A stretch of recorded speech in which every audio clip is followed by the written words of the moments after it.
Hello friends, ఎలా ఉన్నారు? అంతా బాగున్నారు కదా? ఈరోజు కూడా మీ వెరైటీ కిట్టు ఒక వెరైటీ రెసిపీతో వచ్చేసింది. ఫ్రెండ్స్, చేపగుడ్ల ఫ్రై తెలుసు, కర్రీ తెలుసు. మరి ఈ ఫిష్ జన యొక్క బైట్స్ ఎలా ఉంటాయో చూద్దామా? మరి ఇవి మీకు ఫస్ట్ టైం తెలిసినట్లయితే ట్రై చేసేయండి. ఎంతో టేస్టీగా ఉంటాయి, క్రిస్ప్గా ఉంటాయి అండ్ స్పైసీగా ఉంటాయి. ఇలా టమాటో సాస్లో తింటే పుల్లగా తీయగా సూపర్గా ఉంటాయి.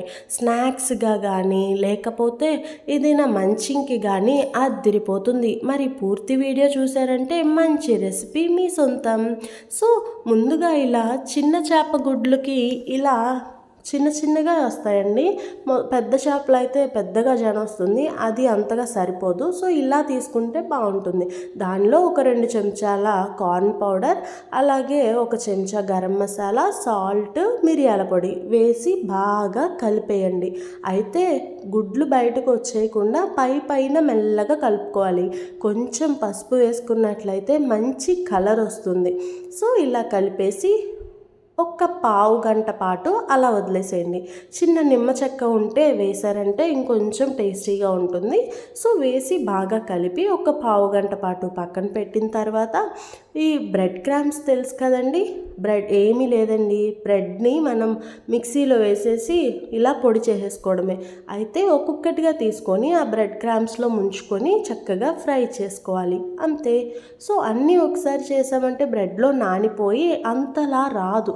సో ఒక్కొక్కటి తీసుకొని బ్రెడ్లో ముంచుకొని వేయాలి. అయితే ఆయిల్ మీడియంలోనే ఉండాలి. హైలో ఉంటే మాత్రం పైన ఉడికిపోతుంది, లోపల ఉడకదు. కాబట్టి లోపల వరకు ఉడికేలాగా మీడియం ఫ్లేమ్లో పెట్టి చక్కగా వేయించేసుకోండి.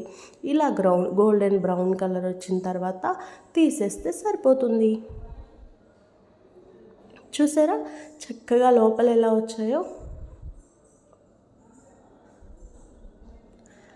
పైనేమో క్రిస్పీగా ఉంటుంది, లోపల చక్కని ఎగ్స్ అన్నీ కూడా ఉడికిపోయి ఫుల్ టేస్టీగా ఉంటుంది. దాన్ని కొంచెం టమాటా కెచప్లో నంచుకొని తింటే అదిరిపోతుంది. Thank you.